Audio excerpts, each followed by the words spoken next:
Ara fa 100 anys, un 30 d'agost de 1910, a les 8 de la tarda, neix a la casa número 36 al carrer Major de Lleida el poeta Màrius Torres. Lleida és en aquella època una ciutat petita que compta amb uns 24.000 habitants. La vida cultural i política de la ciutat és d'allò més dinàmica. Tot i que la base econòmica és l'agricultura, Lleida compta amb un comerç prou important. Lleida està vivint el modernisme i s'està fonamentant la base de l'actual ciutat. Màrius Torres és lleidatà per part de mare i pare. És el primer fill d'Humbert Torres i Barberà i de Maria Parenya i Reixac. Maria Torres, l'avi patern del poeta, és metge, com ho seran després el seu fill Humbert i el seu net Màrius, i un apassionat defensor de l'espiritualisme laic. Manuel Parenya, l'avi matern, advocat i professor de literatura, és un dels capdavanters del republicanisme a les Terres de Lleida. És diputat al Parlament espanyol i fundador de l'Ideal. Construeix la Torre, prop de Lleida, on la família es reuneix sovint i on es troben tots els cosins. Màrius és el més gran dels nets. El meu avi matern, que va tenir 10 fills, va fer per adomar-los una gran torre a l'horta. Mig corral de pagès sense pany a la porta i mig parc de senyors amb abònims i grills. El jardí en el meu temps ja era vell. Acollia amb una confiada paciència de ca enyoradís dels oncles que no jugaven ja, tots els cosins de la segona dinastia. Humbert Torres, el pare del poeta, metge, polític, intel·lectual, i Maria Parenya, dona de gran sensibilitat, tenen 3 fills. En Màrius és el més gran, té 5 anys més que el seu germà Víctor. Els dos germans són molt diferents. Màrius, prim i de cara allargada, és un nen dòcil, imaginatiu i té un aire mig malaltís. Víctor, en canvi, sembla que vengui salut. Robust, juganer, vehement i xerraire. El Víctor encara viu, té 95 anys, és a Lleida i eren temperaments molt diferents. El Víctor és encara un home d'acció, un home amb molta vitalitat, un home amb moltes ganes de fer coses. Des de molt jove es va implicar en política, com el seu pare, en Joventut Republicana de Lleida, després en Esquerra Republicana, va anar voluntari a la guerra, a la columna Macià Companys. En canvi, el Màrius era un altre temperament. També la salut la tenia diferent. Des de jove havia tingut una salut feble. Aleshores era una persona més contemplativa, més crítica, més meditativa, però hi havia un gran afecte entre tots dos. I ara el Víctor diu, ara que soc gran i no puc fer tanta directiva, he recuperat el meu germà, perquè ho llegeixo i ja ho retrobo. Quan Màrius compta amb 12 anys, neix la seva germana. És tan menuda que li posa un nom afectuós, Poll. Des de que la veu, se sent una mica protector d'aquella criatura eixerida a qui posen per nom Núria. La família Torres Parenya viu amb els padrins paterns i amb una germana del pare, a qui anomenen Xita. Màrius Torres va al Liceu Escolar, escola laica fundada el 1906 per Frederic Godàs. Aquest centre és el màxim exponent de la renovació pedagògica a la ciutat de Lleida. Els estius els passa a la torre del seu avi, llegint, passejant vora el mar i tocant el piano amb la seva mare. Aquests moments són importants per acabar de desvetllar la seva sensibilitat per a la música. La música és molt important tant en la vida com en l'obra de Màrius Torres. En la vida perquè primer va aprendre les notacions musicals que l'alfabet.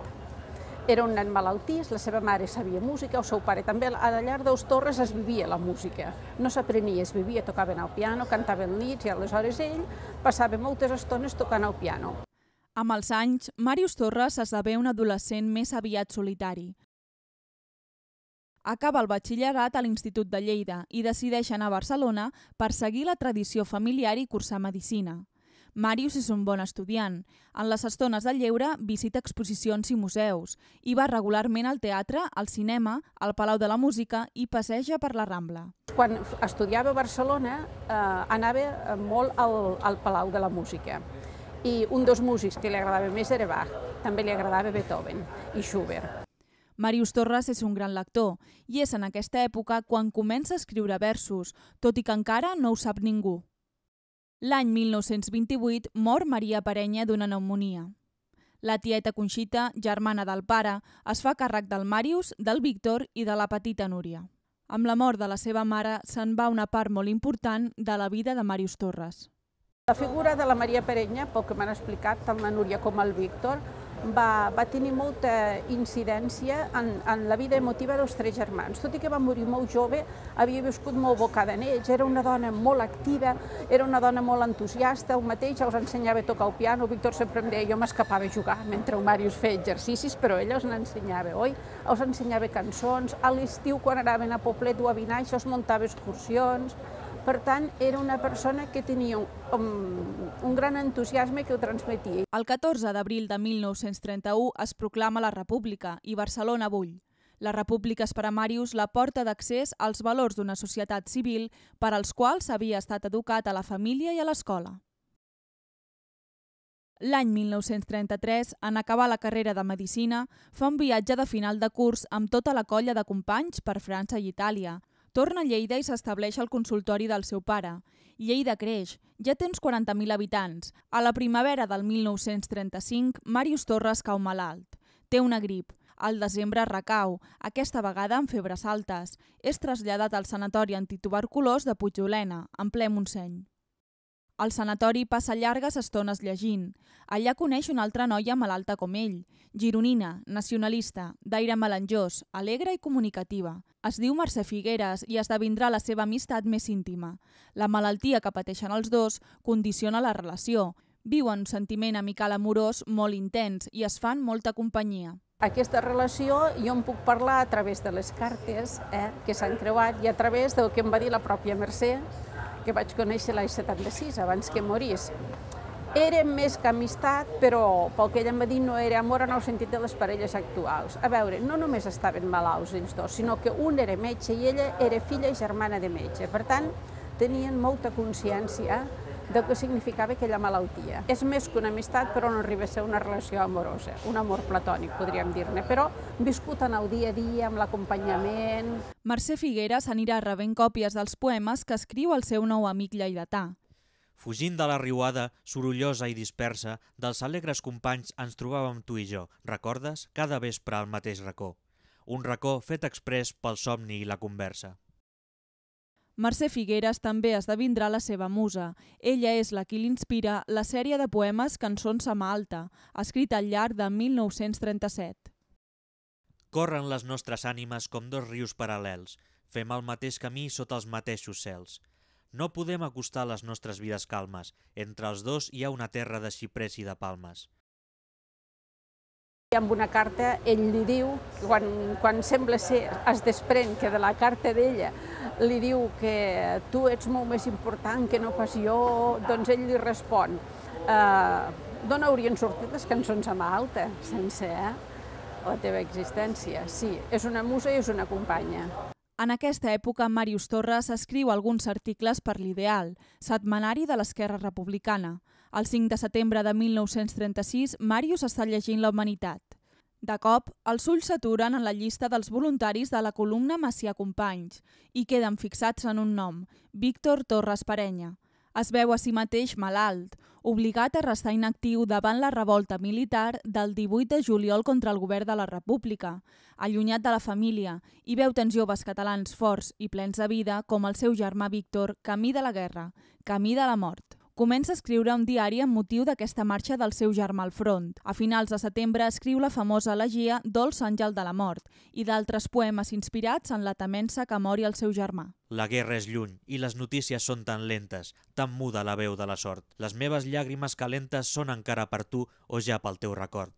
Quan Lleida cau en mans dels franquistes, el 3 d'abril de 1938, la seva família se n'ha d'anar primer a Barcelona i després a França, a Montpellier. Les tertúlies prop del sanatori amb el grup d'amics, les cartes de la seva família, les visites a Joan Sales, editor dels seus poemes 5 anys després de la seva mort, els llibres, el piano, el jardí, l'ajuden a viure aquests anys. Allunyat físicament de la seva família, la recupera a partir dels records.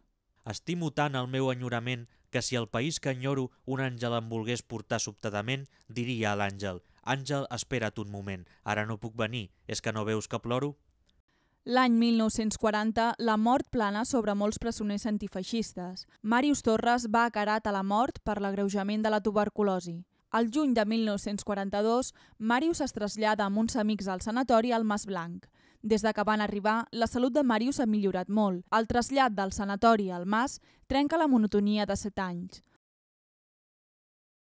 A l'octubre, Màrius rep la visita de la seva germana Núria, que ha passat la frontera a peu i sense documentació per poder-se estar amb ell 2 setmanes. Fa gairebé 4 anys que no s'han vist. La Núria, jo vaig tenir la sort de conèixer-la i de conviure amb ella, vam fer molts dinars juntes, era una persona entranyable i molt valenta, perquè l'any 42 va passar la frontera, com has dit, sense passaport. Pensem que el 42 França era envaïda pels nazis, ella era exiliada a França i si l'haguessin agafada realment s'hi jugava molt per poder veure el seu germà. I això ho va fer perquè, segons m'explicava, a l'estiu del 41 les amigues de Màrius Torres del sanatori van anar a Andorra, on la família Torres estiuejava, a casa d'un oncle de Samuel Perenya.